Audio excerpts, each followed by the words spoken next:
are both working from home, managing, things at home. So it'll be interesting to hear perspectives on what some of these challenges are, what some of the opportunities are for women working from home. So looking forward to like a good discussion. Just a little bit on logistics. I'm going to give a quick introduction about IvyCamp Ventures and IvyCamp for those who are not familiar, and then briefly introduce our panelists and have a good, interesting discussion with them, and then I will open it up to questions. So I'm hoping to get some really good questions from our attendees and looking forward to what our panelists have to say. So welcome again, everybody. A little bit of background. IvyCamp Ventures was founded by Gupta in 2011. And our goal was to leverage our global alumni ecosystem to both foster entrepreneurship in India and to identify, high growth businesses, entrepreneurs with a high potential that could be market leaders and support them. And our fund is guided by a very entrepreneur-centric investment approach, focusing on high quality entrepreneurs from our premier educational institutions of the country. And what we believe is that for success, and especially for early stage and growth companies, it's very important to have a collaborative approach. And we have set up a very unique mentor model to bring, the requisite skills, network, passion to support our entrepreneurs. And to this end, in 2015, we have launched IvyCamp, which I drive, which was intended to be the first innovation and entrepreneurship platform that leverages our global alumni ecosystem to support early stage startups. And we have built a network of entrepreneurs, mentors, investors, accelerators, startups, institutes to work with our startups to help them grow, to basically help them become more interesting to our corporate partners and our startups. So that's a little bit of background about us. We've got some very interesting questions from our entire network over the past few months with this changing situation of COVID. It's a new environment to work, to manage, to invest, to run a business, to start a business. And almost on an everyday basis, we're learning about this. The challenges are different, for different industries across the globe. And to basically foster debate, to support our ecosystem, to hear from global leaders, we launched this Imagine webinar series to engage with these leaders globally and to share their views with our entire network. Our first episode was around consumers. We had a really interesting discussion on how the consumer has changed in this environment and challenges organizations are facing. And in fact, out of that discussion, led to this discussion where we started talking about how this environment on the one hand has supported women working from home. On the other hand, it's also challenging because children are studying at home, there are other domestic responsibilities. So how has that really turned out for working women? So I want to raise one question to all our panelists. So I'll raise the question, I'll give a brief introduction, then I'd love to hear from them. So our work and home have become more intertwined, like I said, and I'd like to hear from each of you in terms of your specific industry, your geographies. What changes have you seen for a working women? What are some of the challenges you've seen are staying the same, have been different, and what are you seeing as we move ahead? So I'd like to start with you, Lee. As an introduction, Lee Ong is a project director at Hamburg Invest, Germany. She manages acquisitions and investments from South Asia, Southeast Asia into Hamburg. She has a very diverse, experience. She was born and raised in Malaysia, graduated in UK, worked in Singapore, and now is in Hamburg. So Lee, let's start with you. Would love to get your thoughts on what you're seeing for the working women and how things are changing. Over to you. Yes, thank you, Anju. I do see that geography shapes cultural diversity strongly. So growing up in Asia, I do see that most of the women are very educated. So everybody was being taught in the school. as we were a child that we have to be good in the school, we have to go to the universities and secure a great job. So women from Asia are very career-minded. Correct me if I'm wrong, Karina or Kori, but I do see that women really in Asia, they are really career-minded. So when you are telling people, if you are a housewife, people don't usually value caretaker as an important job. I see the differences in Germany because people acknowledge these important contributions women made to the society. And of course, there are different types of working models that women or everybody can have in Germany. So one of this is the flexibilities of working. 9 to 5, you think that working 9 to 5 considered norm usually, but these days that Germany, I mean, we have been open up that this is a thing in the past. So even before the pandemic, people are given chances to choose this kind of flexibilities of working. My husband goes to work every morning at 6 o'clock and come back earlier so that he can spend more time at home.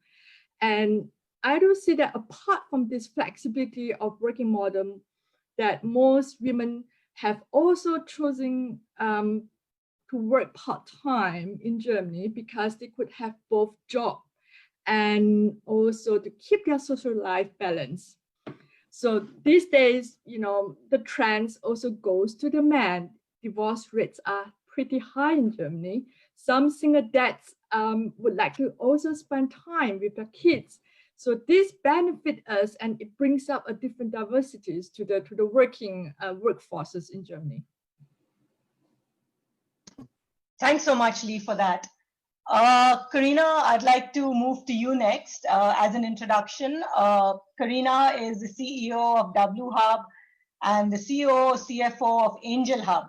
And she's very passionate in the startup ecosystem. She successfully co-founded WHub and AngelHub with her partner. Together, they are on a mission to empower startups to succeed, to drive economic wealth and economic growth.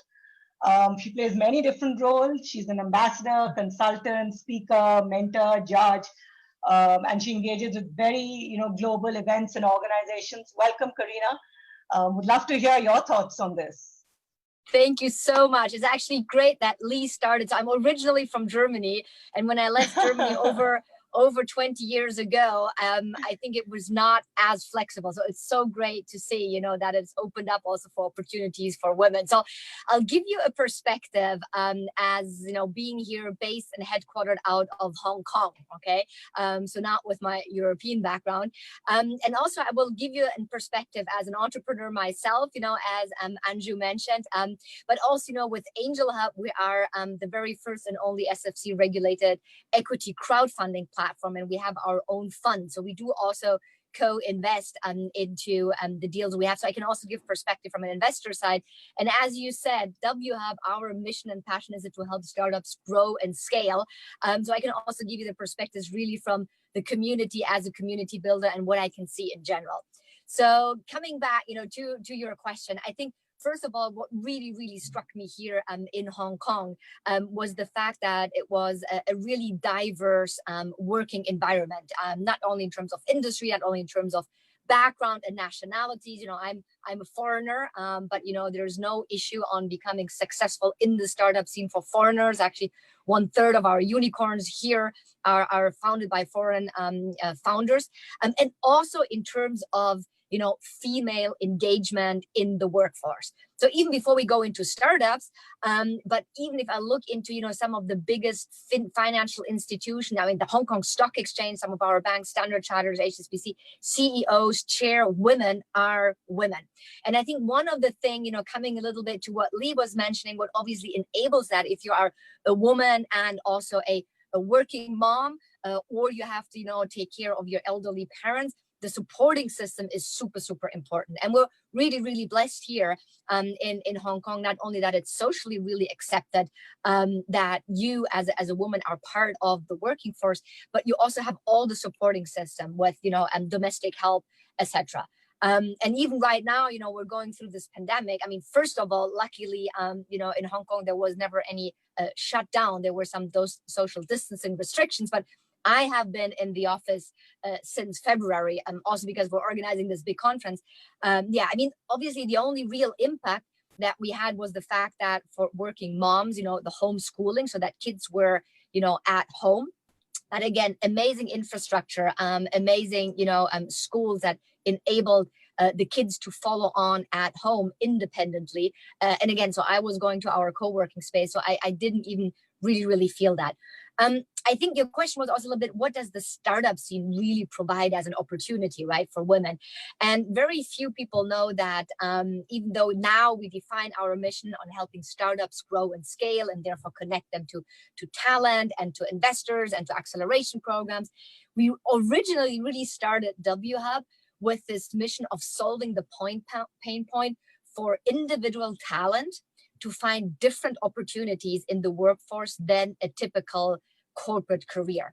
And very often, actually, women had issues with a typical corporate career, maybe because they needed more flexibility in working hours, working time, or, working from home.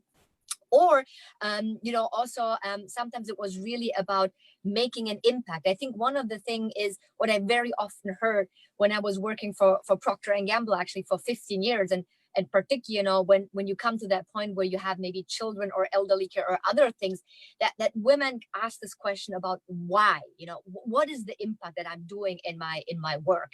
And I think what our mantra is with WHub and how we help startups connect to talent and also to women talent is the fact that we tell them, tell the world your mission, your passion, and that's how you would attract people. Because particularly, as a mom, I will need to make the trade-off between spending time with my kids, that is definitely valuable, I hope my kids agree, versus, trying to rush to the office and, contribute there. And if at that point I understand that my work that I'm delivering to the big corporate doesn't seem that meaningful, then I'm easily out. And I think startups with flat hierarchy, very large roles and responsibilities, flexibility in working hours, work location. I mean, that's really our mantra. And that's where we said, that's where actually women, I think, particularly in the startup scene, probably can thrive even better. Thanks so much, Karina, for that. That's really interesting. And we'll get into, startups in a little bit more in this discussion, because I think that's a really, interesting opportunity. Kori, turn it over to you. Kori Higgins is the Senior Director for Global Development at the Stellar Development Foundation. And Kori leads the New York City office. She's an expert in technology and innovation. And, she works to increase inclusivity in the global financial markets. And interestingly enough, has a deep interest in the sociological implications of technological progress. She led New York City Quantitative Hedge Fund, and in a prior life, worked in US politics in Washington, DC. So a really interesting, multifaceted background. So Kori, over to you. Welcome, and would love to hear from you. Absolutely, and I'm going to continue the German theme. I was actually born in Berlin.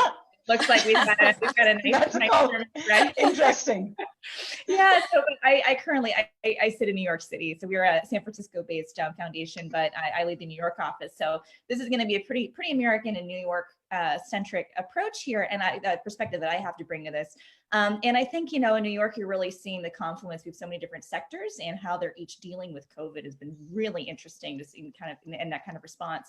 Working in blockchain, our raison d'etre is really in distributed systems. So a fully remote workforce, or that transition, was particularly easy for us. I'm sure the other panelists can know that in technology and in startups, this was a much, I think, smoother transition than for some other legacy industries. What I'm really seeing is that technology, and really it's driving home the point that technology really is turning out to be a force for inclusion, both from an industry perspective, but even from a hardware perspective, looking at like culture as well as infrastructure outside of the sector. So what I'm really seeing, especially in New York, is a lot of the struggle is really coming from more of the legacy industries, finance, et cetera. And again, from an infrastructure perspective, I know a few of the larger banks, for example, just don't have the technological infrastructure to support such a large remote workforce, which is forcing people back in the office earlier than they otherwise would be. And I know that's causing a lot of stress. So I think coming from tech, startups, innovation, we're in a really privileged position here to be able to make that transition. And I think what I'm seeing in New York also is, that can really create a huge imbalance. I think, kind of echoing what Karina was saying, having a support structure for things like childcare, for elder care is so important with inclusivity, and especially during a health crisis. And so there's an imbalance, for example, when your legacy bank wants you to come back to work, but New York City childcare schools aren't open. So we don't have the same kind of legacy and culture, I think, of a lot of support systems within networks within the community. So that's causing, I think, a lot of women an incredible amount of stress in terms of having to make really hard decisions. So I think that these are all good things for the tech sector, because I think that it'll really show that if you really want to attract and retain the best talent, you need, large legacy industries are going to need to change. And I think, and I also just echoing, I think, Karina, what you said as well about elder care. That's a huge topic here. And when you see the devastating numbers in the States of nursing home mortality, it's something like 12% in New Jersey, 6% in New York City. These are huge numbers. I think there's even more pressure on women for whom that work has traditionally fallen. So what I'm seeing is a lot of policies that have come out from some of the tech leaders, the US tech leaders, and even more legacy industries. A lot of them don't really have a particular gender perspective or lens, but we are seeing huge shifts in a lot of the dynamics at play, in the workday. And I think a lot of industries, again, are realizing that they're going to have to divorce themselves from the expectation of 9-to-5 work to allow them to retain and attract the best talent, many of whom are women and who can take care of their kid during the day. And when your child's down for a nap, you can log on, or you're taking care of your parents. You have such a dynamic life, and maybe you get to work at 8 o'clock in the evening, but it doesn't mean you're less of a productive member of a team.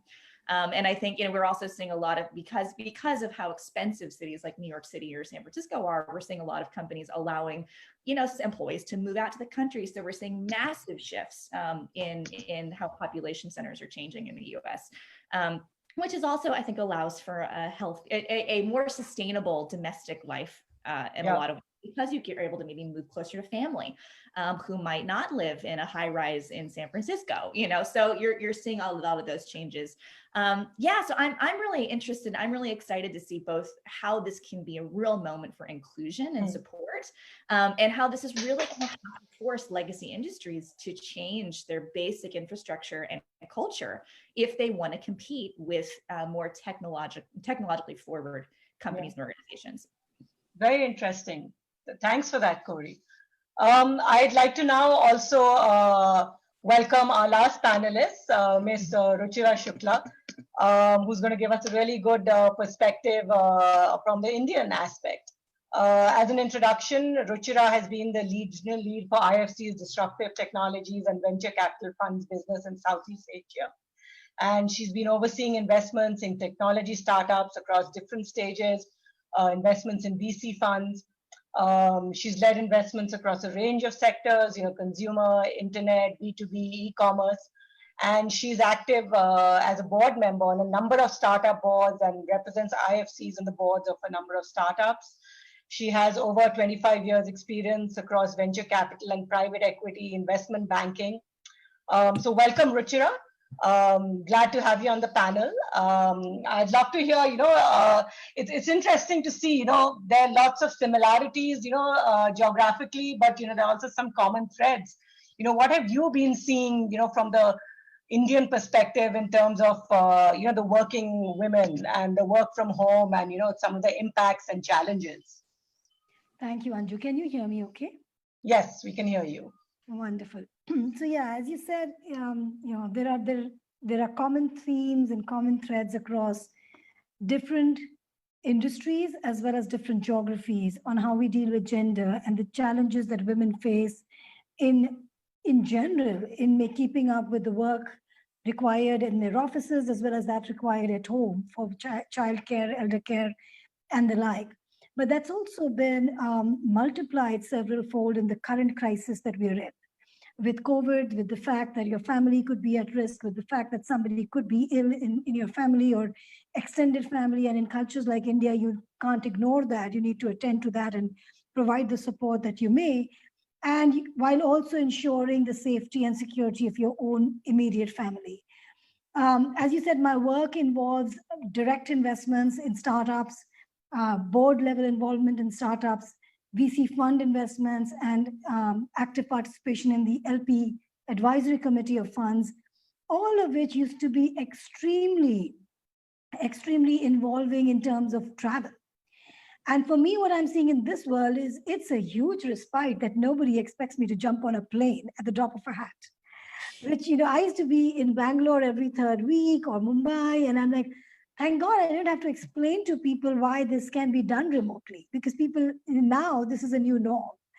And people are doing board meetings through WebEx. They are doing entire fundraisers through phone calls and Zoom calls and Skype calls and WebEx. And I think that's important. That's an important shift in our industry, because it makes this whole airport time and airline time and aircraft time go away. Yeah. And to me, that is a huge, huge welcome change. I do participate a lot in conferences. I speak on panels, and even that, to speak for a 1 hour panel, you spend time traveling to the space, staying in a hotel room, which is time away from family. The fact that I can now do it in a 1 hour webinar is a lot better. So, COVID, despite all its challenges, I think has brought some respite to women who had to be on the road a lot, and I was one of those. And being also in India, I think I have both the pros and the cons of that. The benefits of that is in our society, as you probably well know, Anju, is we get a lot of live-in help. Yeah. So I'm lucky to have a live-in cook who didn't disappear when COVID happened, right? I have nannies who can come in and who can stay with me for an extended period of time. And I have my parents living with me, and my mom's the reason why I can stay locked away in my office from all day while while my son is taken care of by her. So I think that kind of support we're lucky to have. On the other hand, being in India, there are societal expectations. So, when my in-laws visit, I still feel mildly apologetic if I'm still in my office to say, oh, sorry, I have this call. Oh, I still have to finish this before I can go and say hello to them. So that for a woman is not taken for granted. Whereas if a guy was stuck in his office in the evening, that would be totally understandable. So that's just India's culture. But I also think it allows us to make that statement. Now that we are in COVID times, and by the way, I have realized that there is no 9 to 5 in my job. It's actually, I crawl into my office in my pajamas in the morning, and I'm here sometimes till 10 p.m. The only reason I'm not in my pajamas today is because of your webinar. I was amused to see this recent post that came around. Working from home makes me look more homeless, right? Even brush my hair. But that's what happens when you get, fortunately for me, I have an office that's far away from the rest of my house. So I can come into my office and seclude myself. But it has told me that actually there's no break time. Like the commute time is now, I miss it because I used to dial down. Now I get in and by the way, I also work a lot with the US. So I keep working till about 10 p.m. India time. So that unfortunately is the bad side, while doing away with the travel is the good thing. I think making the statement to our society that women can say, hey, I'm at work, I cannot do this. And for the family, extended family, in-laws to accept it is a statement. It's also a statement work-wise, where I can, if my son walks into my office while I'm in a conference call, I can pull him up and show him on the WebEx, and nobody thinks much about it. He has attended so many of my calls, and he knows. And that's just the new normal. You are with your family, you can't turn them away all the time. And so they'll be around you. And people will learn to accept that, which will give us a lot more. Absolutely. Really nice. I mean, really interesting perspectives, and I think we can all really relate to them. So Lee, you come from a similar, geography. You worked in both. I know we've talked about, acceptance in, Europe now. How do you see kind of the workforce dealing with this change? Some of the changes that, Kori's also talked about, Ruchira's talked about in terms of how women are working. Do you think that's impacting, their productivity, or, how they're being viewed by their peers in terms of, their work culture? What's your perspective? Yes, I do see that it's a really great challenge for women to work at home, to be at home, because the norm of the women as a caregiver has been changed because the men are working at home at the same time.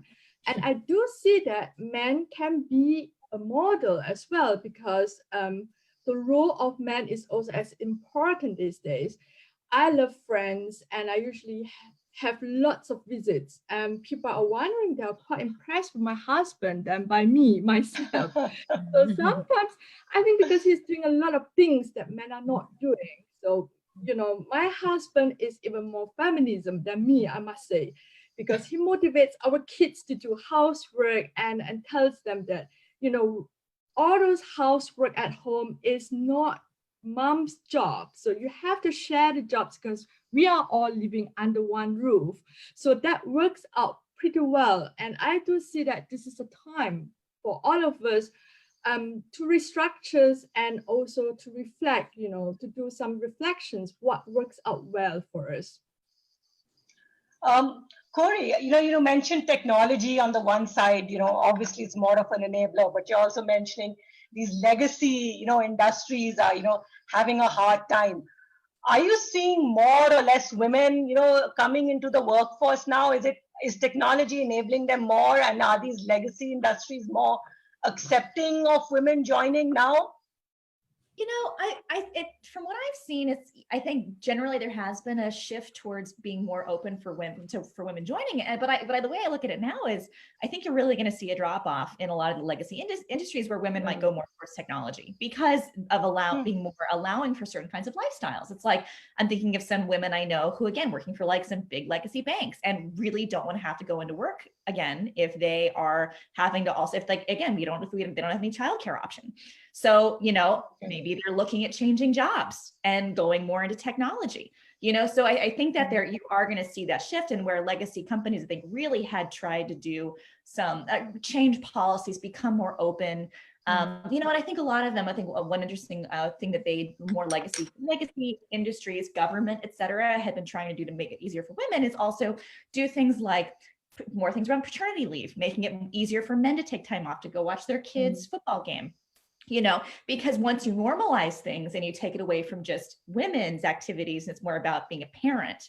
I think you see a little bit more across the board inclusion, but those are slow changes, right? I mean, those are slow. And then technology, as we know, it has a long way to go when it comes to gender parity.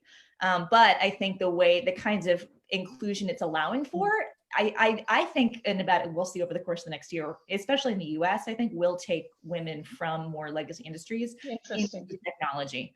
I would think that's what I see, at least. Interesting. So, Karina and Ruchira, same question for both of you in terms of startups. I know in India, we've been trying to encourage more women to get into startups, and Karina, you also, since you work with them, how do you see any changes, positive or negative, in terms of how many women are now considering, startups as kind of an opportunity? Do you see any change? Do you see it easier, harder, for women entrepreneurs now than it was earlier?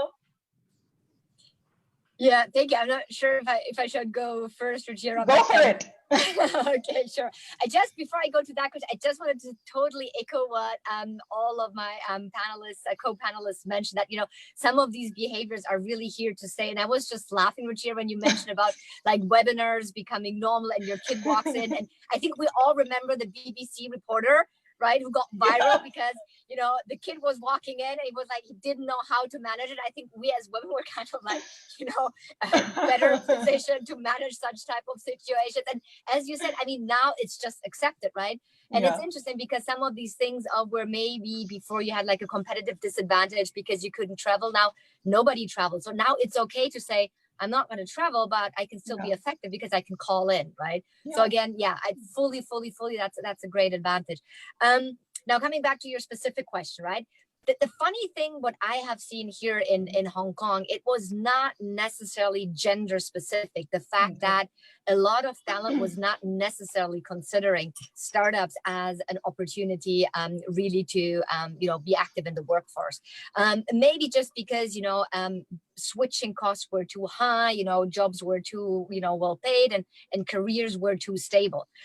What we can see now, again, in general, the fact that you don't have any such as a stable corporate career, or like a plain out corporate career where, like if I look back at my dad, he entered, John Deere, and he retired with John Deere, right?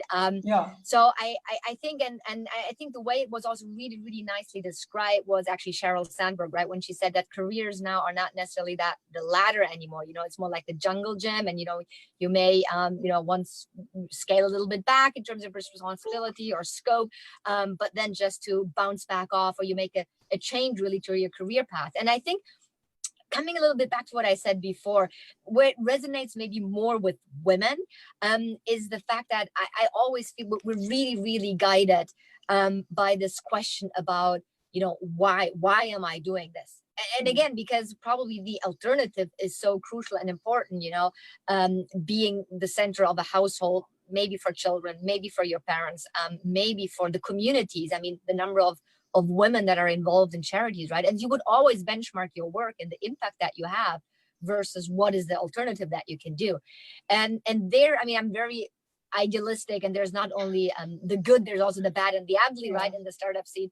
But I feel that women really, really appreciate that, they can restart a new career by being 30 or 40. And typically in the old career paths, where like you had to give everything until you're 35. And if you didn't make it at least to associate director or director by 35, then, well, you were always stuck at that, lower middle management level, because again, careers used to be linear and linear in a certain time frame. And so you were just out of the pool if you didn't hit a certain milestone. And if you said you wanted to have kids, for example, or you had to take care of your dad at that point in time, then you were out of the pool. And I think that's an opportunity that a lot of, people in general, but maybe women even more, sees now, this opportunity. I can enter into the startup scene, and obviously the smaller the team, I'll just need a brain and passion, and then I can contribute, right? Obviously, the more you scale and the bigger the companies get, again, then it's more structured by expertise or so, and you get hired for maybe having had 20 years of experience as a compliance officer.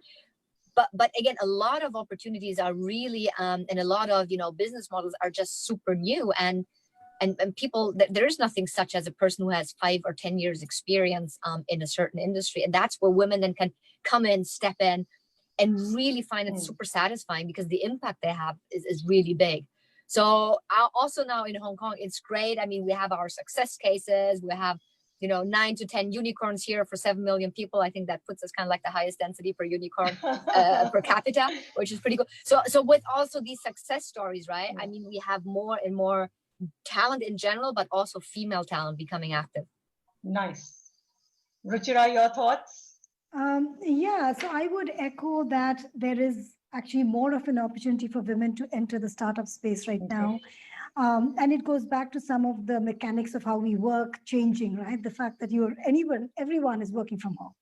Everyone is minimizing travel. So, if people said, oh, doing a startup is very, very difficult, but because it will mean you'll work long hours, you'll be on the road, all of that is changing because people can do things remotely, and therefore pursuing a new business, building a new business has become just as difficult or as hard as it was to take up a job. So therefore, women who put that away because they said, oh, the startup will be tough, are now being able to attempt it. The other thing is, the one disadvantage that women had was the lack of strong networks, lack of productive networks, because they felt, oh, I don't have the extra time and energy to go get a drink with someone that another male counterpart can, and that allows him to get funding or whatever. I think the fact that we're all at home working from our screens has created a level playing field for everybody. It's not about that drink in the bar that clenches the deal. It's about how smart you sound when you're presenting your case. And I think that also is allowing women to take a bet on their goals and their dreams. The other thing I've realized is in a crisis, investors have become very, very discerning.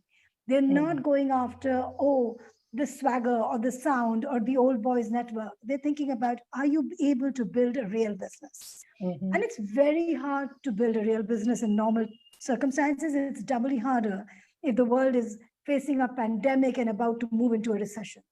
So in that environment, whether man or woman, one will really have to work hard to put the pieces together to build a startup. The quick and easy deals will not come, which means it goes down to true merit. It goes down to true drive and true passion. And the easy stuff that worked sometimes for men to the disadvantage of women will not work anymore. The other thing I'd like to say is a little bit of drawing a parallel from our personal lives, right? I think women bring a lot of strength and fortitude, which is a skill set that often doesn't get appreciated in the corporate setting. But it's an extremely valued trait in a startup. And to draw the parallel to our personal lives, I'll put it this way, right? Like my husband is very popular with my son. So sometimes my family will say, he loves Papa. And I'm very secure because I know that when things go wrong, everybody has to step aside and it's only Mama who can fix it, right? And so women are needed and are the only point of solution when things go wrong. And I see that in the startups where I'm sitting on boards, right? COVID has hit, revenues are down. Women who are at the back of the room are stepping into the front of the room, taking charge, stepping up and fixing things. And the men are stepping away to create that space for them. Because they realize that when things go wrong, you need a level-headed person with strength, fortitude, determination to help out.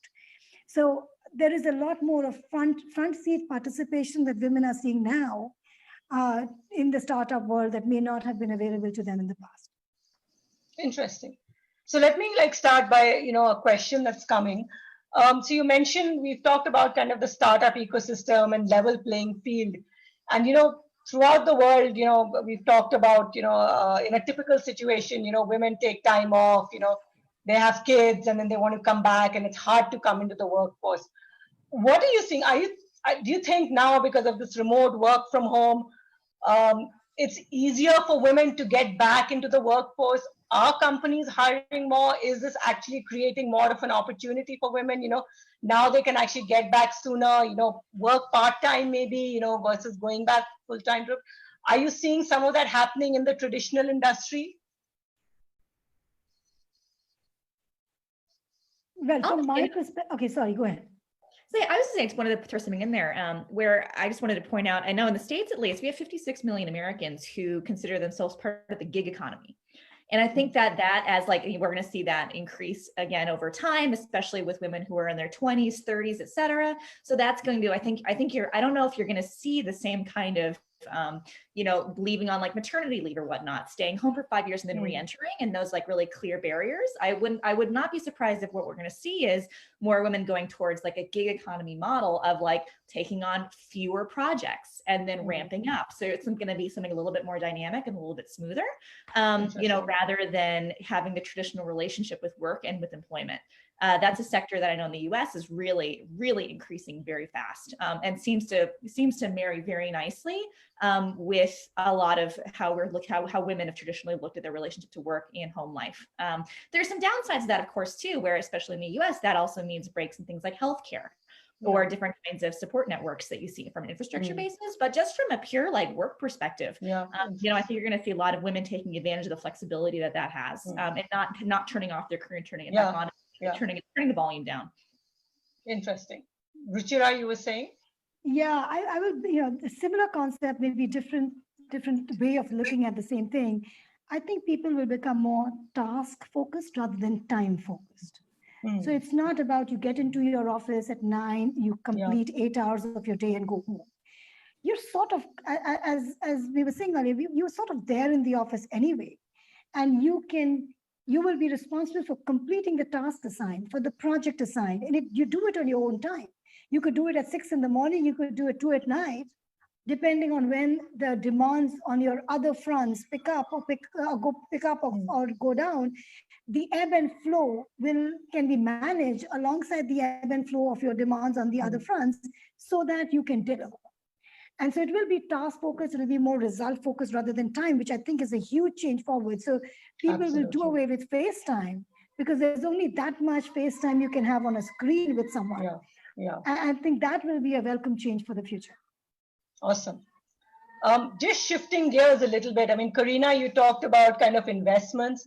One of the questions that has come in from Manoj is, do you see, more or less international deals happening with startups in India? Do you see a change in the norm in terms of M&As, deal structuring, funding, as we start moving, well, hopefully towards, the latter end of this COVID era?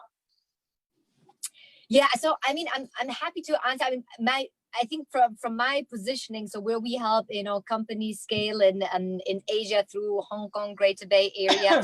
I mean, we personally are looking to invest into companies that are scaling outside their home markets and really help them, give them a competitive edge with our network here, in particular also with bringing more local investors here. So we would rather not going into India, but kind of like companies that are ready to scale outside of India, really accompany them with soft landing and finding investors here. But I mean, just looking into some of our partners and colleagues, and for example SOSV and China, etc., are very, very active. So you have a couple of also international VCs that are really specializing, and I think what I would say is true for the Indian market is very true for the Chinese market as well, and arguably for a lot of markets where you really it takes specific know-how and understanding and penetration of the market. If you are, and again, it really obviously depends on the stage, but if you're going into India at an early stage to invest into Indian companies that first want to scale in India, right? So, and again, I think what is really nice to see, at least what we can see, that you have more companies that are specializing, or more, VCs and investors that are specializing then in that, because again, I mean, it's another, 1.3 billion, population with, obviously very complex because it's not just one huge big market. Very, very different regions, over 40 or 50 different languages, etc. But so yes, I think if the question was how COVID is really influencing, startup investing, again, I think it really obviously depends on the stage. I would argue the earlier the stage, the more, again, the team is important, right? You're investing into the team more than the business model. And arguably, a crisis like that is a blessing in disguise, because if you really want to assess resilience and agility and the capacity of founders to manage, through tough times, it's the best time to assess that. Right, and their ability not only to seize top line opportunities, how they shift and adapt their business model to take advantage of some of these behavior change we're talking about. I mean, for example, right now, we're having a gaming company, and I mean, from them, they're saying, "Oh my God, this is a blessing in disguise," because for us now, every day is a weekend. Everybody's behind their computers, everybody's investing. And then obviously it's interesting to assess, are these, changes in consumer behavior that are here to stay or just temporary? And again, how do companies, look, or another company that we have in more the lifestyle sector that used to be more like an offline lifestyle play, they were able to fully transition online. But also from a bottom line perspective. So are the founders capable on making the tough decisions? I mean, I always say, what is really unfortunate with a crisis such as COVID, maybe, business wise and top line wise, tech startups are maybe better equipped. But at the other side, 80-90% of your P&L are salaries, right? So if you really need to start cutting costs, you don't have a lot of capex or marketing budget you can cut. You need to cut into the people. So so that's maybe a very long answer, but I'm sure there's some maybe also Ruchira or Kori, right, that have a more specific like Indian angle, because there was part of the question was really particular for the Indian market. So I think that also gels very well to what Ruchira said, initially, in terms of, this is a real test, now it's really quality that's coming to the forefront, and people are really taking more of a laser eye at that. So it's really, bringing out the best. It makes it harder, but I think now this is when the cream will really flow to the top. Next question, let me kind of, pose it to you, Lee, and then I'd love to hear other feedback. Are you seeing, anything that companies are doing differently to support kind of women working from home or to bring in, more women in the workforce? Because, people have, like you said, left the workforce in the past, because they were taking care of families. This wasn't an opportunity. Are companies doing anything to attract that workforce back to them now, knowing they had good people, that now is an opportunity for them to work? Oh, yes, I can speak that for our organizations. And we have, I'm quite blessed because they have been really, really tolerant. And we have given lots of opportunities and lots of choices how we can work, how we would like to work. So they listen to us, so which is make sense. And also we are, since today, the 1st of July, we are being asked to go back to work. Totally. Yes, but I'm still at home because I say I have 2 kids to take care of, this is what I have to be at home. And currently we are all looking at more working at home as an option, not even to women, also to men. As I just heard from the news yesterday also that the federal ministers of labor in Germany is now also having the discussions about reinforcing the new law regarding the rights of working at home for women, for everybody. So it's going to be something new and everybody will accept working at home. But as an employer, then you have to trust your employer. Are they doing enough job? Are they doing good job? And as an employer, I would say that how secure is my job actually? If I would be sent to the short-term work, in Germany, we have this kind of short-term work. I'm sure that Kori or Karena, knows that. Lots of industries like, from hotels and all those things, they have sent their workers into these short-time jobs. Okay. So this is the things that we have to see. Any other thoughts on what, organizations you're aware of are doing to kind of encourage, maybe more women joining the workforce in this current situation? Anju, I would say that. Go ahead. Sorry, I have one more things to add. Talking about the startups situations, and I was quite shocked to hear about the number yesterday on one of these webinars from the Minister of Economy and Energy, Britta Zivers. She has given us the numbers of the startup founders. So 69% are purely men group, and 20% are mixtures of women and men, and only 11% are all female. So how can we change this? How can we encourage more women into the startup scene? I think that startup is forming a startup is easy, but how can you make it work? And it is an enormous job. It's not a 9-to-5 job. Yeah. You have to spend weekends on meetings, on doing your fundings and putting up your strategies. So it is really, really not easy for women to go into this startup scene, I would say.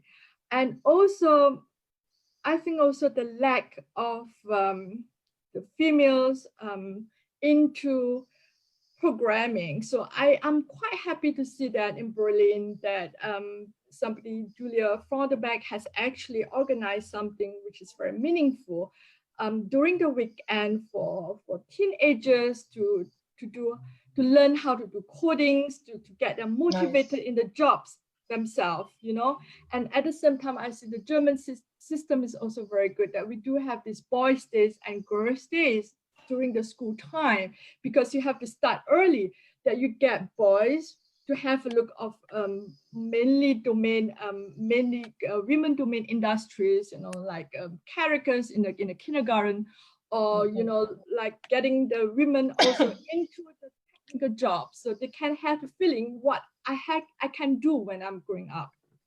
Nice. wanted to just mention something here too. I know for the States, a lot of the things that I've seen, to your question, I haven't really seen too many gender specific initiatives or any kind of responses that has been on those lines. I've seen things like saying, Amazon's giving everybody $1,000 to set up their workspace to work from home if you're working for corporate, things like that, but not really with a gender lens. But I know that in the US, it's like the hiring has been really rough recently. It's been, we've had like 70,000 tech layoffs. So I feel like I have not heard a lot about companies trying to get more women in, simply also because they're just not hiring. It's been a rough environment there. But I think that what we can see in that new change though, is a lot of women lifting each other up with that 70,000, those 70,000 tech layoffs. It's really taking the stigma away from being unemployed. I think women are natural community builders, and you're seeing some wonderful resources being built to support each other and to look for opportunities and to, do networking. And it's actually been really lovely to see. I haven't really witnessed this before, and the kinds of opportunities, the kinds of networks, the kind of infrastructure that are being built.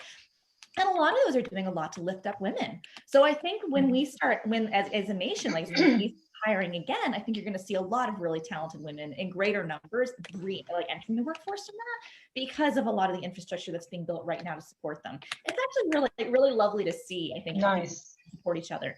Yeah, and a lot of that's great. Ruchira? Yes, I was just going to add in terms of specific initiatives that we have seen and we have ourselves considered supporting is when this whole COVID thing hit and people started working from home, the biggest challenge that people said was with kids not being able to go to school since schools are shut, women had to do homeschooling while also being on their conference calls, while also completing their work as part of their job. And so what we tried to help people with was online platforms for online education. In a manner where kids could stay engaged, and it only works for obviously kids of a particular age and above, where if the institution or the organization signed up for these online platforms, there would be a way for the kids to be studying in a corner while the mother continues to do what she has to do for her work. So that was one thing we have seen people just make available for their employees as a resource. Here's a list of online platforms with various kinds of education, curriculum, math, science, whatever is needed by grade, and allowing or enabling this signing up of it, maybe in some cases even subsidizing it. The other thing we do to bring more women into the startup ecosystem is to support accelerators that are in turn helping women. So we have a program by which we've identified a bunch of accelerators, and if the graduating group of that accelerator includes women-owned startups, and if they can successfully find funding for those women-owned startups, we give a small bonus to the accelerator for every such funding. Basically what happens, because what happens is at the onset, when teams are entering an acceleration program, they are gender balanced. But when they graduate from an accelerator program, the probability of a male-led team finding funding is higher than that of a female-led team. And if you look at those numbers, you'll find a very small percentage of women-led team actually end up getting funding. So that is why we've put in place this incentive structure where we're telling accelerators, if you can successfully get your graduating startup with a woman founder to find funding, we give you a bonus as IFC. So that's another initiative we've launched. That's awesome. I see a lot of nodding heads on the panelists. So that sounds awesome. That sounds like a really kind of good idea. I just want to add in something, Anju. It was quite interesting to know that we have one startups in Berlin. They are doing great stuff, in terms of balance up startup founders to get fundings between the genders differences. So they do matchmaking. So if you're looking for co-founders in women, then you can look for it. So this is really great things that it encourage more women. Nice. I'm conscious of the time, so I'll ask one more question that has come from Uma. For a bootstrap startups, in terms of, controlling your payroll expenses and getting good output, how would you consider kind of startups encouraging women gig workers? I'm assuming, maybe part-time workers and getting startups to leverage kind of more women working, from home? What could startups be doing to kind of bring more women, even if they're doing part-time, help control their costs, but also get some really, really good talent? So my thought on that, Anju, very quickly is because of the last few months of lockdowns that we've had, a lot of startups have had to lay off people.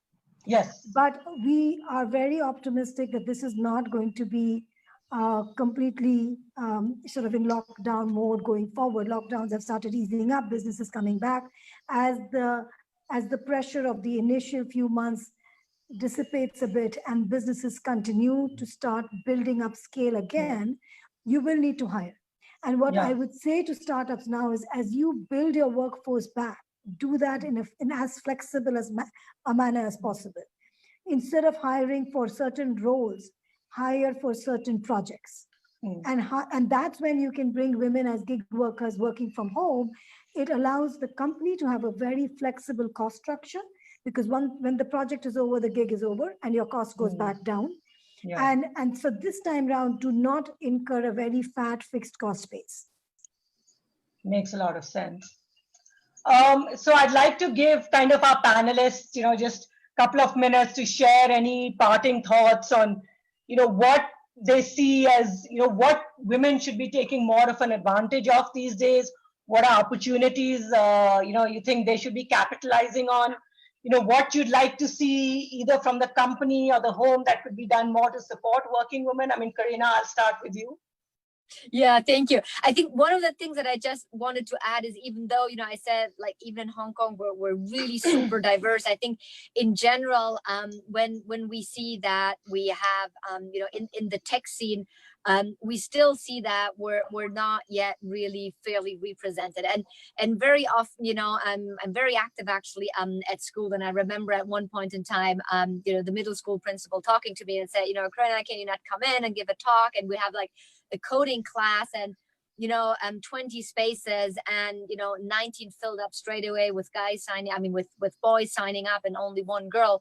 And I said, what, actually, I remember I said, Paul, your middle school is too late. And I think one of the things that I think that really also parents should be very, very aware of, because at the beginning, it's really also an educational and mindset thing, where we say, asking girls to become digital literate, right, to be interested, is really, really important. And again, we should not confuse that, having your daughter learn how to code means that she ends up, with a hoodie eating pizza and becomes like a super geek.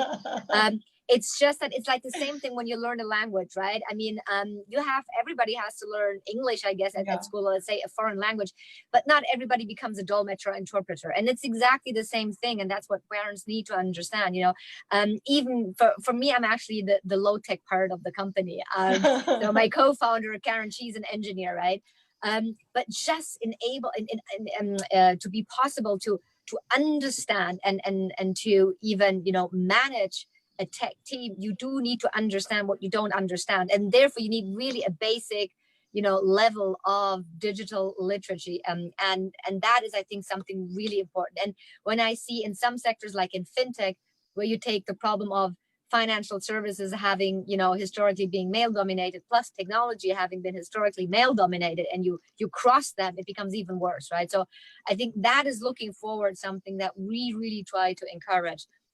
And sometimes it's such a mindset shift. And I think things like Roblox, etc., really help, because seriously, because even gaming, it used to be killing and fighting and maybe playing soccer, and now I see my youngest daughter finding her super dress and Roblox, and then what is she it's playing? Amazing you should say that. My daughter is exactly the same. I was so surprised. So she's totally into that.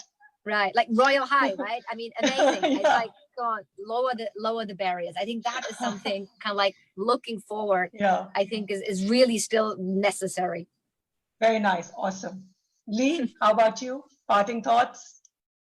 Yes, I do see the same, that we have to start early, and this is why that I'm very happy with the school systems here, that they do encourage girls, to do codings at their free times. You know, of course, there are so many choices of things to do during your free time, but those are, you know, how to motivate them to go into these sectors, you know, to be interested in science, coding, mathematics. So those are really, really important stuff. And at the same time, I do see that, you know, that going back to work, companies can do quite a lot too. So changes of policies, like we have been given choices to do full-time or part-time, and also in a hybrid situation. So you can do half of being present at work and half to being at home. So this is, the possibilities are all opening up. Awesome. Kori, let's go to you. Would love to hear your thoughts. Sure. So I sort of really echo, I think Ruchira was saying earlier in the call that, you know, we really do have a moment of having an equal playing field, and it's about as equal as a playing field as we're going to get. And I don't know how long this is going to last. So I think, you know, if you're female, like, this is really a great opportunity to take advantage of that. You know, look for speaking opportunities, develop virtual networks. If you've had a dream to start a business, this is the time. And I think, you know, also for legacy industries, right? If you insist on doing business the old way, you're going to lose your talent. And, you know, and I think also another thing I was thinking about as we were thinking through this and talking about this has been a great discussion, is, you know, that it's a really fun exercise to kind of think, taking a step farther, to think about what are ways to structure the workplace to be as inclusive as possible, given this new world. Because, you know, we can't, you know, I think we can't assume that gender dynamics are going to change completely, you know, especially if people are home. Women still do most of the domestic labor, and a lot of women aren't as lucky as, like, Lee is, for example, in having a great partner. Wonderful. So, you know, I know there was like the classic trope of, like, you know, San Francisco tech company having like a gym and a dry cleaner and, like, you know, and, like, you know, maybe we talk about what it would be like if the, you know, the cream of the crop tech companies had things like credits towards a housekeeper coming once a week, or food delivery, so you don't have to deal with dinner, or so, you know, like, to certain ways that kind of acknowledge the gender disparity in those dynamics and can still be supportive to really attract the best female talent. So I think this is a really huge opportunity, and it's a fun and inspiring time. So I'm feeling very positive about it. So yeah, it's been a great discussion. Awesome. Ruchira? Yes, so I'll build on that as well. As I was saying earlier, times have changed. And, you know, I was talking about the fact that we don't have to travel anymore. And, you know, one such travel that I was doing amongst my millions of flights between Bombay and Delhi and Bangalore, somebody sitting next to me who happened to be working for another venture fund was talking about, a guy said he loved traveling. And I was thinking, you must be crazy, because I hate it. I do it because I have to. And, but, you know, oh yeah, I get away from my wife and kids and I love it. I said, no, I want to be home. I want to be with my family. So that, the fact that now, guess what? You're not at a disadvantage. Nobody's traveling. The other thing that's changed is no physical presence is required, which, you know, which at some point women feel, oh, in this room of 10 men, I'm the only woman. You know, now everybody's on a screen. I used to feel that as well. Sometimes I'm a petite person, and I walked into meeting with somebody who was 6 feet 8 inches, and I thought, oh my God, I'm not even visible. But I'm happy to report that I haven't worn heels for the last 4 months. And I'm so happy about it, right? So things have changed to my advantage. I can be very effective without my heels because I'm behind a screen. And so that's one thing, that things have changed, you know, make you take advantage of the situation. The other thing is play up your difference. That's my message. And actually it came from an executive coach who I very much respect. Figure out what's different about you in any setting and play that up, because that's what makes people notice you.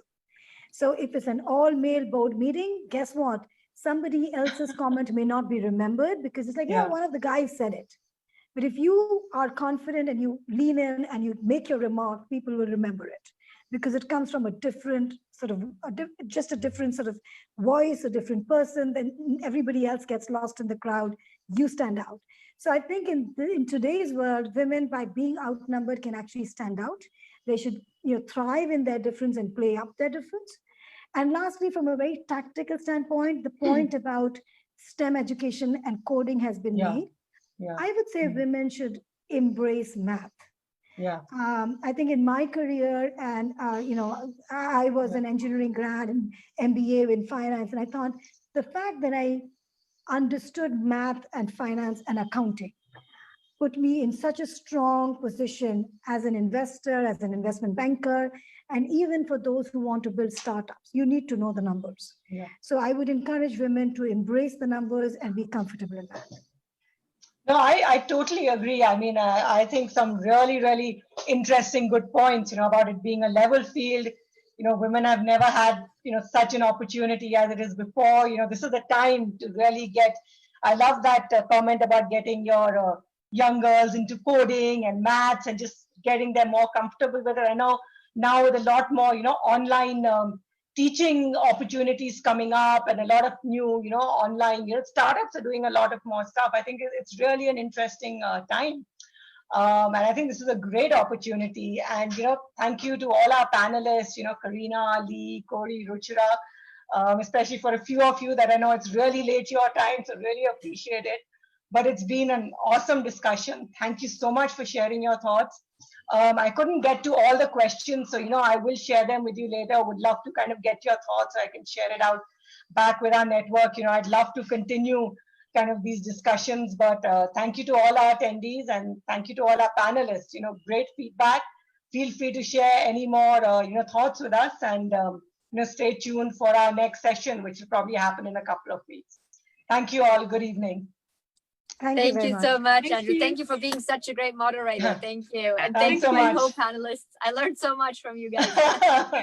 Thank you. Very nice. Thank you, meeting guys. everybody. Bye. Bye. Bye-bye.